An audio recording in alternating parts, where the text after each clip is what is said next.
참 예수님, 지금 이 미사에는 이번 2월에 영세받을 이 60여 명의 예비자들이 함께 하고 있습니다. 이분들이 오늘 하루 피정을 하게 되는데 그 피정 잘 하고 또 남은 기간 준비 잘 하시고 영세 받고 또 우리 공동체 한 가족으로 함께 잘 지낼 수 있도록 우리 마음을 모아 함께 기도했으면 좋겠습니다.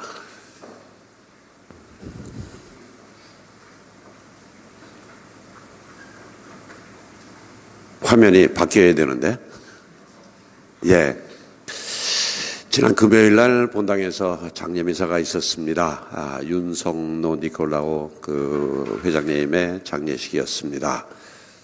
본당에서 총회장을 4번이나 역임하시고 또 우리 본당의 역사와 함께 했던 그런 그 본당의 어른이셨습니다. 79세의 아쉬운 나이로 돌아가셔서 모두들 마음이 많이 아팠습니다. 그분께서 우리 본당에 어떤 큰 공로를 세우셨다라는 그 의미보다도 그분께서 약 한 15년 가까이를 암투병하면서 그분이 보여주셨던 그 불굴의 의지와 또 그리고 나의 모든 아픔을 그렇게 신앙으로 승화시키는 그런 삶의 모습이 너무 아름다워서 여러분들에게 한 소개를 드릴까 해서 그 말씀을 드립니다.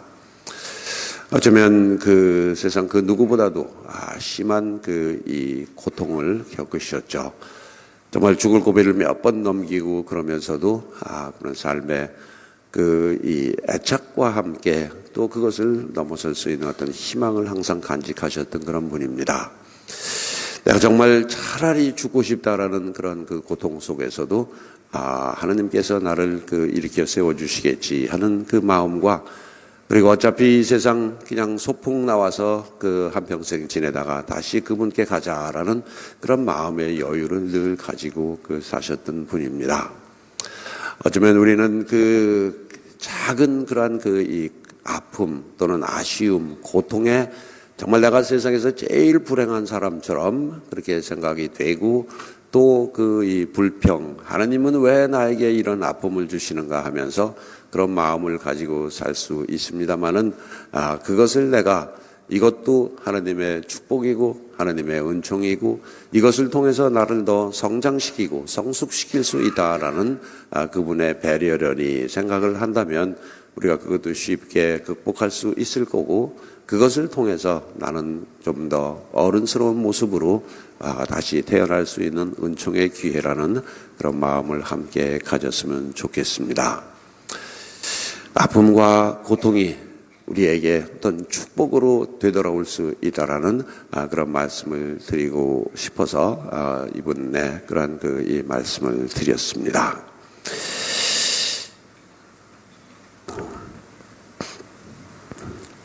네, 오늘 복음 말씀은 제자들을 부르시는 그러한 예수님 그리고 그 예수님의 한 말씀에 정말 자신의 모든 것을 다 버리고 따라 나서는 제자들에 대한 그 이야기를 전합니다.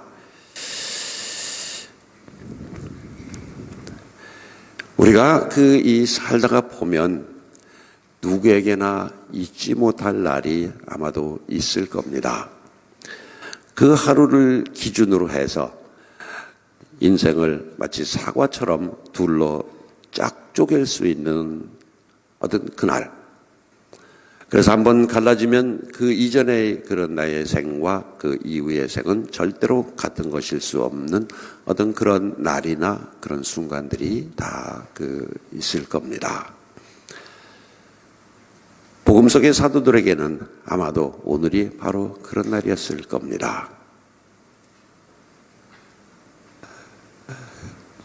그냥 고기 잡으면서 평범하게 잘 살고 있던 그 제자들이 어느 날 예수라는 그 젊은 청년이 이렇게 지나가다가 너 나를 따르라 하면서 저기를 하는데 이 사람들은 그 예수님의 카리스마가 얼마나 대단했기에 예 알겠습니다 하면서 그냥 자기의 생업을 다 포기하고 그물과 배, 어부질 이런 거 다 포기하고 심지어는 아버지까지도 다 버리고 예수님을 따라갔다고 그렇게 얘기를 합니다.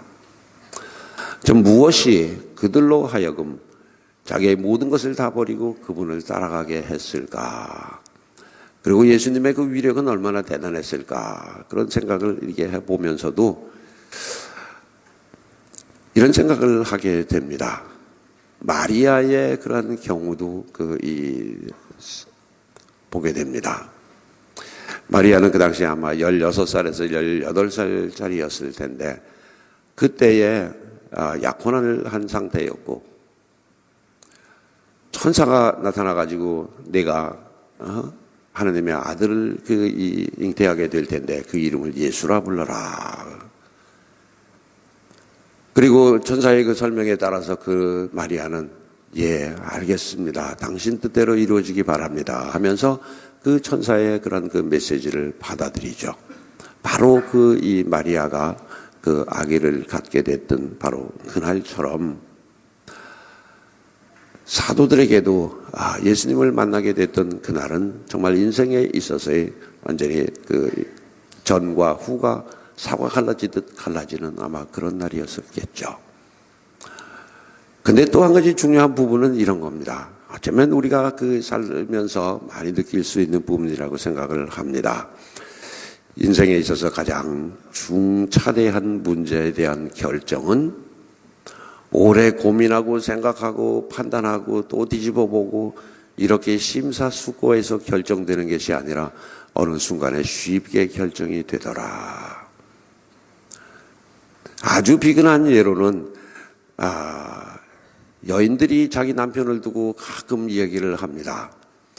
내가 눈이 삐었지 어떻게 저런 인간을 만나가지고 서방으로 삼아갖고 이 생고생을 하는지 내 인생 돌려다오 뭐 이런 얘기도 이렇게 하기도 하고 그때고 그 달콤한 말에 내가 홀딱 넘어가가지고 근데 그게 홀딱 넘어간 게 아니라 그냥 하늘의 배려려니 생각을 하십시오.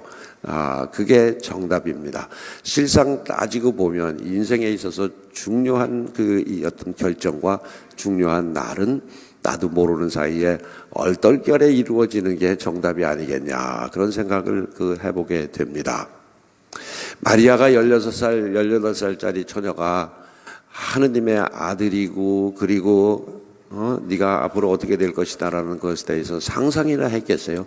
곰곰이 생각해보고 다 따지고 이렇게 되면은 내가 하느님의 어머니가 되고 온 세상 내 후손 모든 사람들이 다 나를 찬미할 것이다 그런 생각하고 답을 했겠냔 말이죠. 사도들도 마찬가지죠. 사도들은 따지고 보면 내 앞에 나타난 예수라는 인물에 어떻게 보면 좀 강력한 눈빛에 홀렸을지도 모르겠죠. 근데 그분들이 내가 저 사람을 따라 나가면 내가 장차 나중에 유명한 인물이 되고 뭐가 되고 그런 것까지 다 곰곰이 생각하고 그렇게 했겠냔 말이죠. 그냥 당장 내가 이럴 수밖에 없다라는 어떤 이끌림 같은 거가 있었겠죠. 내적인 어떤 정말 강한 충동이 있었겠죠. 그리고 지금 내 앞에 나타난 저분에 대한 어떤 그 대단한 모습에 내가 승복할 수밖에 없다라는 어떤 그런 마음이었으리라 그렇게 봅니다. 믿음이라는 것도 마찬가지입니다. 하느님과 나는 정말 이렇게 감히 범접할 수 없는 어떤 그런 가까이 갈 수 없는 어떤 그런 사이인데 어느 날 그분이 너 나에게 오너라 하고 했을 때 그때 우리가 그냥 마음으로 이렇게 그냥 알겠습니다라고 그냥 이끌려가는 어떤 그런 모습이 바로 우리 신앙의 모습이 아닐까 그런 생각을 해봅니다. 곰곰이 따지고 뭐 개신교와 또 불교 여러 가지 종교 중에서 천주교가 제일 좋을 것 같다. 그렇게 해서 내가 곰곰이 생각하고 판단하고 내가 성당에 다니는 거 그거는 아마도 크기 드문 이 경우일 것이고 대부분의 우리들은 한번 성당에 다녀볼까? 또는 내적인 어떤 그래도 성당에 가면 뭔가 마음이 편해지고 좋더라 하는 어떤 내적인 그런 그 이끌림이 여러분의 발길을 성당으로 이끌었으리라고 그렇게 보는 거죠. 우리는 그 마음 속의 그 이끌림, 내가 거역할 수 없는 내 마음 속의 영적인 어떤 그 충동을 우리는 에로스라고 부릅니다.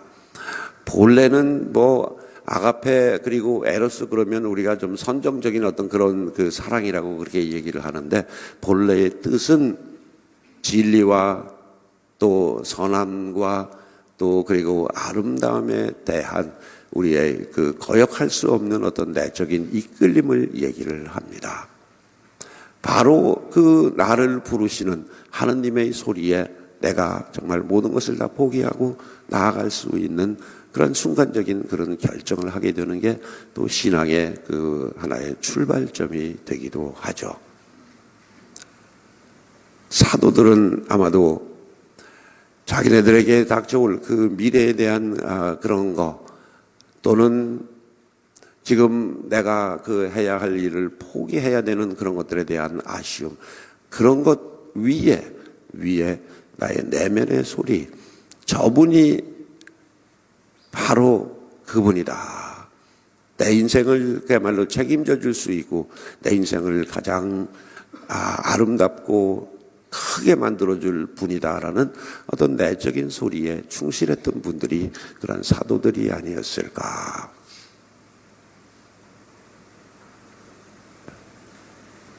저는 중학교 1학년 때 신학교를 갔는데요. 신부가 뭔지 잘 몰라서요. 복사이가 하면서 그냥 신부님이 하시는 그 일 도와드리면서 틀리지 않으려고 그냥 전전긍긍 하다가 신부님이 가끔씩 주는 그 사탕, 초콜릿 이런 것들에 홀려가지고 성당 다니는 게 좋다고 그래서, 그때는 놀이터도 별로 없으니까 그냥 성당이 내 놀이터고 그냥 내 집처럼 그렇게 왔다 갔다 하다가 어느 날 갑자기 약간 그 신학교를 이렇게 그 무슨 교리 경시 대회라고 하는 거를 가게 됐는데, 그때 딱 드는 마음이 이 집이 내 집이다. 내가 갈 곳이 바로 이 집이다라는 그 생각에 그때부터 아무것도 눈에 안 들어오는 거예요.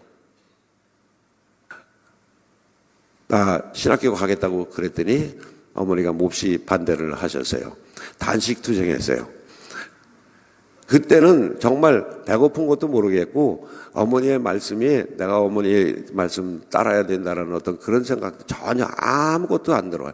나는 오로지 저 집에 가야 하느니라. 그 하나 그 일념 때문에 그냥 중학교 1학년 때 신학교를 갔습니다. 엄청 춥고 뭐 배고프고 그 고생은 말로 못 할 수 없는데 나중에 들어가서 지내면서는 쏘갔다 그런 생각 참 많이 했죠.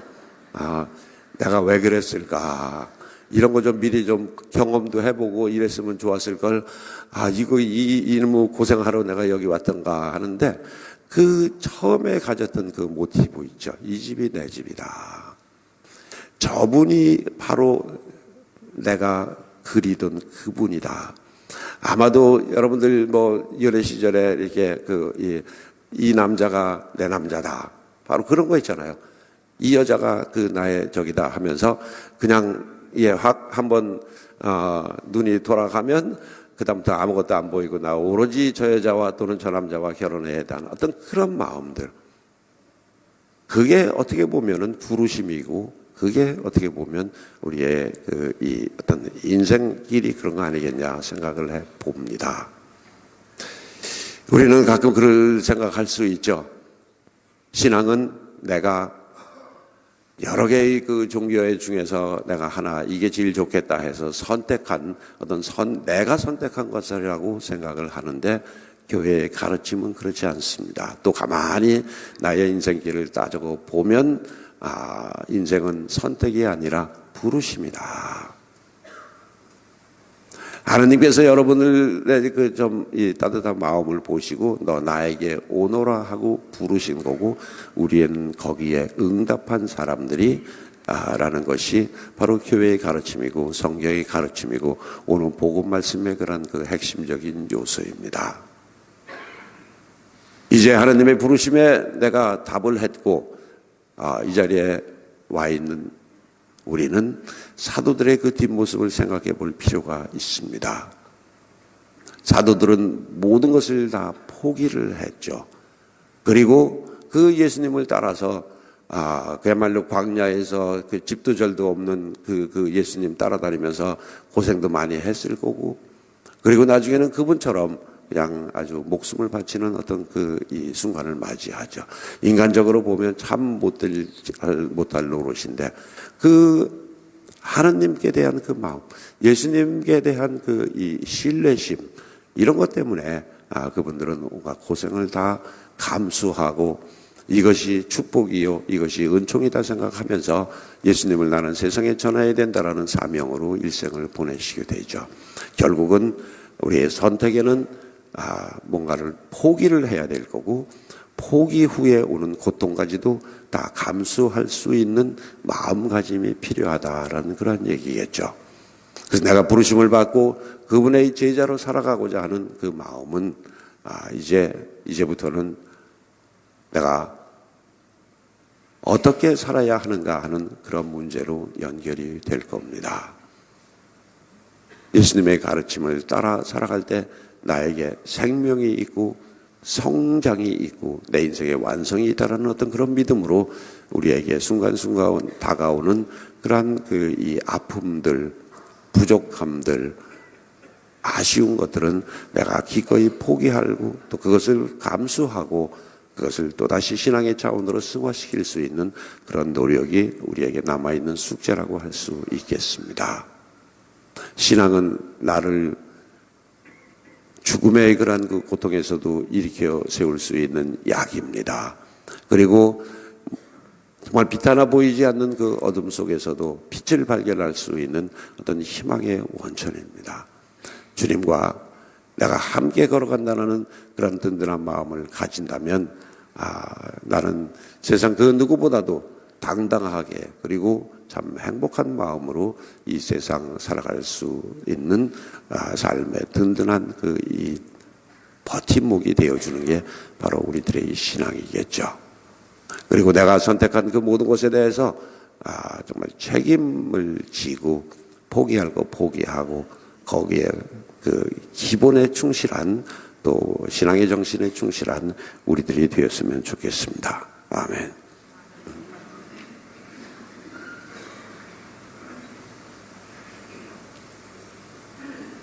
모두 일어나셔서